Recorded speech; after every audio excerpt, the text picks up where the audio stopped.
Morning లేచిన తర్వాత తాగే టీ దగ్గర నుంచి డిన్నర్లో తినే భోజనం వరకు దేన్ని వదలడం లేదు. మన ఇష్టాలను ఆకలిని క్యాష్ చేసుకోవడానికి చేయాల్సిందంతా చేస్తున్నారు కల్తీ రాయిళ్ళు. పాలలో కెమికల్స్, కారంలో ఇటుక పొడి, పండ్లలో కెమికల్స్, ఇంజెక్షన్లు. ఇవి వ్యాపారాలు కాదు, నడి రోడ్డు మీద జరుగుతున్న సైలెంట్ మారణ హోమాలు. డబ్బు కోసం మనుషుల ప్రాణాలతో చెలగటమాడుతున్న కొన్ని అంశాలను మీ ముందుకు తీసుకొస్తున్నాం, చూడండి.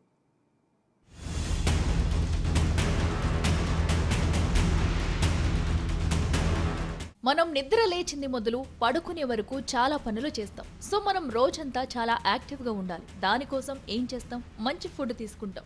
మెయిన్గా చాలా మంది డే మంచి టీతో స్టార్ట్ అవుతుంది. ఒక్క టీ తాగితే చాలు రోజంతా ఫ్రెష్గా ఉంటామనుకుంటారు. ఇక డే మధ్యలో తాగితే రిఫ్రెష్ అవుతామనేది మనలో చాలా మంది ఫీలింగ్. కానీ ఆ టీలో ఉండే టీ పౌడర్ ఏంటో తెలుసా? ఇది చూడండి.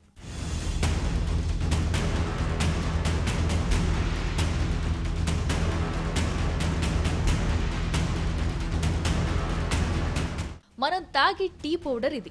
కానీ చాలా కాన్ఫిడెంట్గా బ్రాండెడ్ అనుకున్నారు కదా, కానీ అస్సలు కాదు. బ్రాండెడ్ ప్రొడక్ట్లో కనిపిస్తున్న పక్కా కల్తీ టీ పౌడర్ ఇది. ఇందులో ఉండే సరుకు కల్తీనే, ప్యాకింగ్ మాత్రం పక్కాగా చేస్తున్నారు. ఇక రీసెంట్గా అయితే కొన్ని కలర్స్, చెక్క పొట్టుతో కూడా టీ పౌడర్ తయారు చేస్తున్నారు.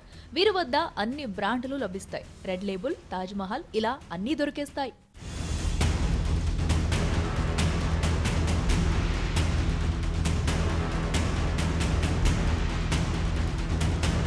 ఇక హైదరాబాద్లో పిల్లలు పెద్దలు అని తేడా లేకుండా తినేది ఉస్మానియా బిస్కెట్స్, కేకులు. మంచి చాయ్ పక్కన ఈ బిస్కెట్ లేదా కేక్స్ లేకపోతే ఏదో మిస్ అవుతున్న ఫీల్ వచ్చేస్తుంది.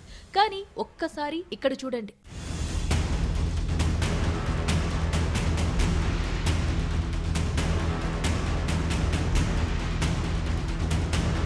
హైదరాబాద్లోని కాటేదాన్లోని మధురై మీనాక్షి ఫుడ్ కంపెనీలో కనిపించిన సీన్ ఇది. ఏముంది, కేక్ అదే కలర్లో ఉంది. టేస్ట్ కూడా ఉంటుంది అనుకుంటున్నారా? అయితే మీరు కేక్లో కాలేసినట్టే. ఎందుకంటే మార్కెట్లో తక్కువ ధరకు దొరికే కుళ్ళిన కోడిగుడ్లు, పగిలిపోయిన గుడ్లను సేకరించి వాటితో తయారు చేస్తున్నారు వీటిని. మరి కుళ్ళిన కోడిగుడ్లను తయారు చేస్తే స్మెల్ వస్తుంది, ప్లస్ టేస్ట్ రాదు కదా. మరి దానికి ఏం చేస్తారు?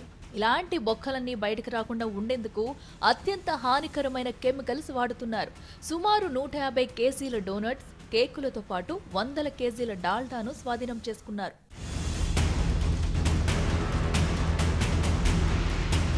నెక్స్ట్ మనలో చాలా మంది లొట్టలు వేసుకుని తినేది ఐస్ క్రీమ్. ఆ చిత్రం కూడా చూసేయండి.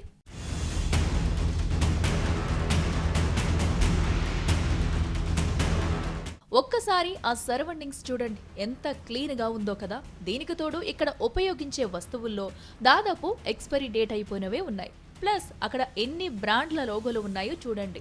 బ్రాండ్ వేరు, కానీ ఐస్ క్రీమ్ ఒకటే, అది కల్తీదే.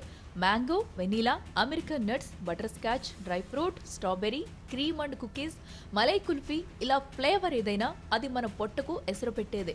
చేసేవి కల్తీ ఉత్పత్తులు, వాటిని మంచి క్వాలిటీ ఐస్ క్రీములంటూ ప్రచారం చేస్తూ ఐస్ క్రీమ్ ప్రియుల జేబులకు చిల్లు పెడుతూ వారి ఆరోగ్యానికి చెక్ పెడుతున్నారు. పైనాపిల్, సీతాఫల్ లాంటి టేస్టులు వచ్చేందుకు ఏకంగా ఆర్టిఫిషియల్ ఫ్లేవర్స్ కలిపేస్తున్నారు కేటుగాళ్లు.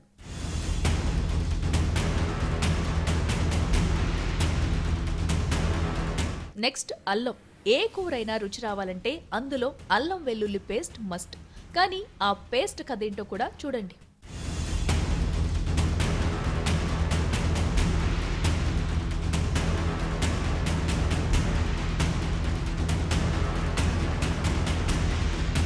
ఎలాంటి అనుమతులు లేవు. దీనికి తోడు సింథటిక్ రంగులు, తక్కువ నాణ్యత గల పదార్థాలు, కలర్ఫుల్ గా కనిపించడానికి కాస్త కలర్. అంతేనా, ఈగలు, దోమలు స్వేచ్ఛగా తిరిగే ప్రాంతంలో, దుమ్ము ధూళి బాగా పడే ప్రాంతంలో తయారవుతుంది ఈ అల్లం పేస్ట్. ఈ అల్లం ఎక్కడికి వెళుతుందంటే హోల్సేల్, రిటైల్ కిరాణా షాప్స్కు, పెళ్లిళ్లు, ఫంక్షన్లకు, క్యాటరింగ్ సర్వీసులు చేసేవారికి, చివరకు రోడ్డు పక్కన ఉండే ఫాస్ట్ ఫుడ్ సెంటర్లకు చేరుతుంది.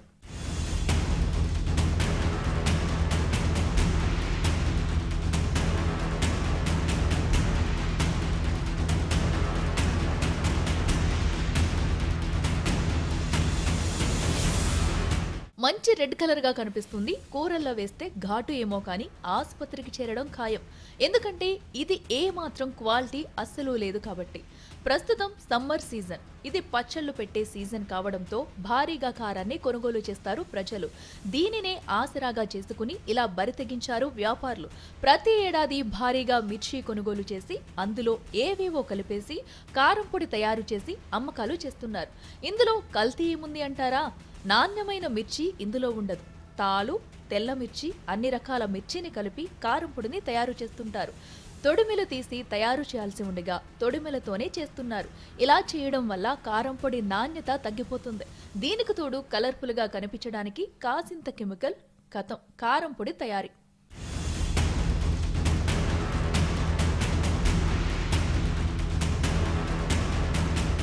సరే, ఇలాంటి కారం మరిన్ని ముడి పదార్థాలతో అయినా మంచిగా ఏమైనా పచ్చళ్ళు తయారు చేస్తున్నారా అంటే అదీ లేదు. ఆ కథ ఏంటో కూడా చూడండి.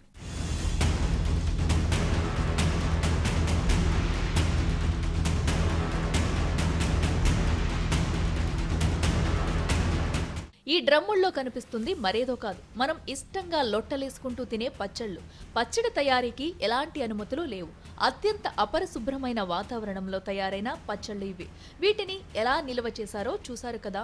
కుళ్ళుపోయిన కూరగాయలు, నాణ్యత లేని ముడి పదార్థాలు ఉపయోగించి వీటిని తయారు చేస్తున్నారు. ఇలాంటి పచ్చళ్లను తక్కువ ధరలకే స్థానిక దుకాణాలకు అమ్ముతున్నారు. నిమ్మ, పండుమిర్చి, చింతకాయ, ఉసిరి, గోంగూర ఇలా అన్ని పచ్చళ్లను తయారు చేస్తున్నారు. మెయిన్ ఫుడ్ ను కాసేపు పక్కన పెట్టి కాస్త స్నాక్స్ వైపు వద్దాం. స్నాక్ అనగానే మనకు మొదట గుర్తొచ్చేది సమోసా. కానీ అసలు ఆ సమోసా తయారయ్యే ప్రాంతం ఎలా ఉందో చూడండి.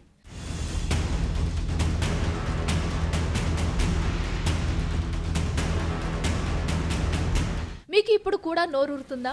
కుళ్ళిన గుడ్లు, నల్లబడ్డ నూనెలో బాగా వేయించి తయారు చేస్తున్నారు ఈ సమోసాను. ఈ ప్లేస్ జియాగూడలో ఉంది. ఇక్కడ అక్షరాల 5 లక్షల విలువైన సమోసాలు, ముడి సరుకులను స్వాధీనం చేసుకున్నారు. గల్లీ గల్లీల్లో, టీ దుకాణాల్లో మనం తినే సమోసాలు ఇవే.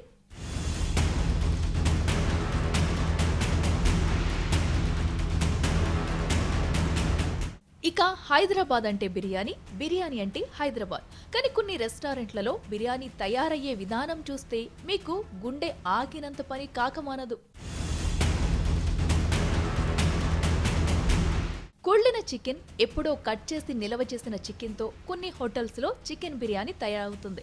డిమాండ్ను అంచనా వేయలేకనో లేదా ముందే కట్ చేసి పెడితే పనైపోతుంది కదా అనుకుంటున్నారో ఏమో, ఇలా ముందే కట్ చేసి ఫ్రిడ్జ్లలో దాచేస్తున్నారు. ఆ తర్వాత అది కుళ్ళినా పట్టించుకోవడం లేదు. పడేస్తే పూర్తిగా నష్టం కాబట్టి తక్కువ ధరకే హోటళ్లకు అంటగడుతున్నారు. దీంతో వ్యాపారులు, హోటల్ యాజమాన్యాలకు లాభాలు, బిర్యానీ లవర్స్ కు మాత్రం రోగాలు పక్కా అనేలా ఉన్నాయి పరిస్థితులు.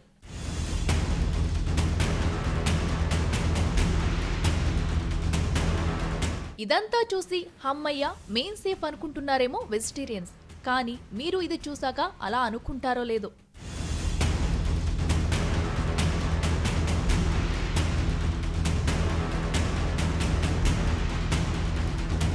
ఇది వెజిటేరియన్స్ లొట్టలు వేసుకునే తినే పన్నీరు. సికింద్రాబాద్ లో అధికారులు నిర్వహించిన రైడ్లో బయటపడిన బాగుతొమ్మిది. ఈ తనిఖీల్లో దొరికింది కిలో, 2 కిలోలు కాదు, ఏకంగా 2600 కిలోల కల్తీ పన్నీరును స్వాధీనం చేసుకున్నారు. పాల ఉత్పత్తుల పేరుతో రసాయనాలు కలిపి పన్నీరును తయారు చేస్తున్నట్లు ఫుడ్ ఇన్స్పెక్టర్లు నిర్ధారించారు.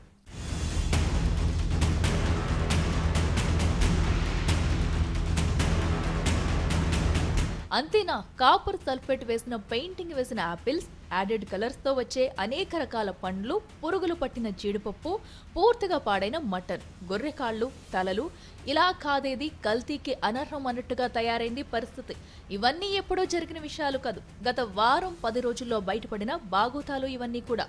సో కళ్ళకి ఇంపుగా, రంగుతో మెరిసిపోతున్నదంతా క్వాలిటీది అస్సలే కాదు. మనం తినే ఆహారం మనకు ఎనర్జీ ఇవ్వాలి కానీ ఎమర్జెన్సీ వార్డుకు పంపకూడదు కదా. సో తస్మాత్ జాగ్రత్త.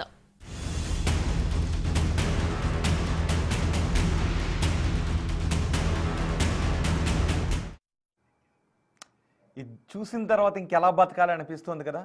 కాబట్టి బయట తినేటప్పుడు జాగ్రత్తలు తీసుకోండి, బయట నుంచి కొనుక్కుని తెచ్చుకునేటప్పుడు కూడా జాగ్రత్తలు తీసుకోండి. ఇవి బులెటిన్ విశేషాలు. తాజా సమాచారం కోసం చూస్తూనే ఉండండి బిగ్ టీవీ.